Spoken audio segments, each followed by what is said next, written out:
Assalamualaikum warahmatullahi wabarakatuh. Perkenalkan, saya Rofi Liana Numaha dari Prodi Sistem Informasi dengan NIM 20044100088 dari kelas Bisnis dan E-commerce 4B. Di sini saya akan menjelaskan soal UTS dari mulai nomor 1 sampai dengan nomor 3. Langsung saja, untuk soal yang pertama, link berikut ini adalah perkembangan arsitektur teknologi pada Tokopedia dari masa ke masa. Berikan penjelasan dan analisa dari staf perkembangan arsitektur, mulai arsitektur pertama sampai kelima, serta berikan kesimpulan. Baik, untuk arsitektur pertama, Tokopedia memilih Oracle sebagai pilihan database, Perl sebagai bahasa pemrogramannya, dan Apache Modperl sebagai web servernya. Oracle yang digunakan saat itu adalah Oracle Express Edition 4G. Ini adalah versi gratisan dari Oracle dengan berbagai batasannya. Kemudian pada arsitektur kedua, 1 bulan setelah Tokopedia meluncur, traffic tumbuh pesat. Server Tokopedia pun mulai melambat. Arsitektur Tokopedia pun segera menyesuaikan Apache server dipecah menjadi dua, satu untuk berkas statik dan satu lagi untuk konten dinamik. Namun ini tidak bertahan lama, server Tokopedia pun kembali melambat. Penyebabnya adalah satu, Oracle yang digunakan mencapai batasnya, ya versi ini kapasitasnya hanya terbatas hingga 4 GB. Tidak ada partisi, tidak ada replikasi database, indeksnya yang jelek, dan semua aktivitas read atau write dilakukan pada database server yang sama. Kemudian pada arsitektur ketiga, database akhirnya mereka ganti ke PostgreSQL, yaitu sebuah aplikasi database yang populer di dunia open source. Karena PostgreSQL memang sudah mendukung reapplication, maka Tokopedia pun memecah database-nya menjadi master slave di bulan April 2015. Tokopedia sempat mengalami masalah cukup besar selama 21 hari akibat versi PostgreSQL yang mereka gunakan ternyata memiliki bug pada bagian indeksnya. Akibat bug ini, hasil query ke database menjadi kacau. Selanjutnya, arsitektur keempat. Tokopedia kembali melambat. Namun kali ini permasalahannya adalah di bagian search-nya, di mana fitur search di Tokopedia masih langsung ke database PostgreSQL. Itu sebabnya ketika semakin banyak penjual yang mengunggah produknya, bisa hampir tiap detik, performanya menjadi semakin lambat. Akhirnya Tokopedia memilih menggunakan SOLR. SOLR merupakan mesin untuk pencarian yang sangat populer, karena selain cepat dan efektif, relatif mudah. Aplikasi ini juga open source dan gratis. Nah, kemudian pada arsitektur kelima, Tokopedia tidak lagi menggunakan Apache yang memang sudah dikenal haus akan sumber daya.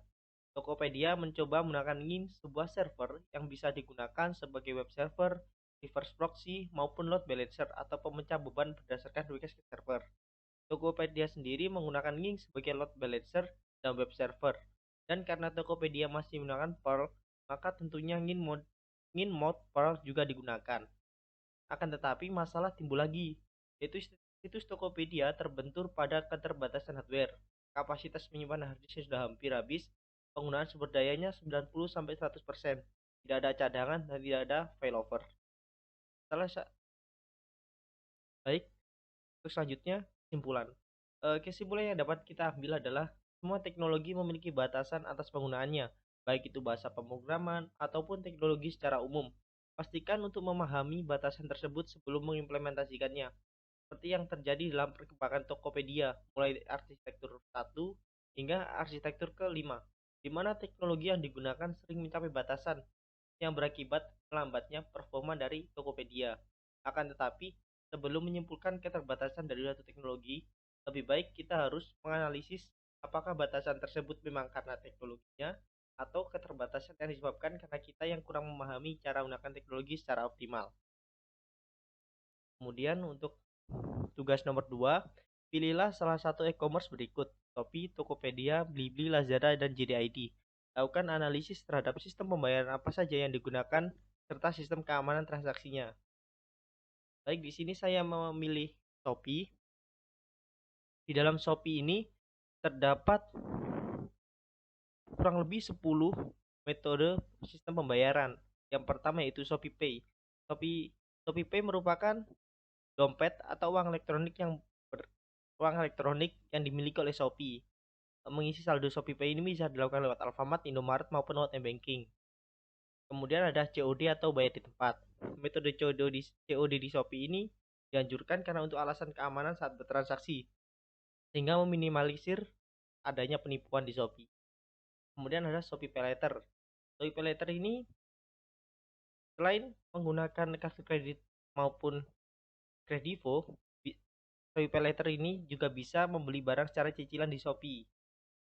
Kemudian ada transfer bank dari berbagai pilihan bank. Pembayaran Shopee ini akan dicek manual dengan metode pembayaran transfer, baik lewat internet, web banking, SMS banking, atau ATM. Tidak ada biaya admin yang dikenakan. Kemudian ada kartu kredit dengan banyak pilihan bank. Bagi pemegang kartu kredit bisa memilih metode pembayaran cicilan menggunakan kartu kredit di Shopee.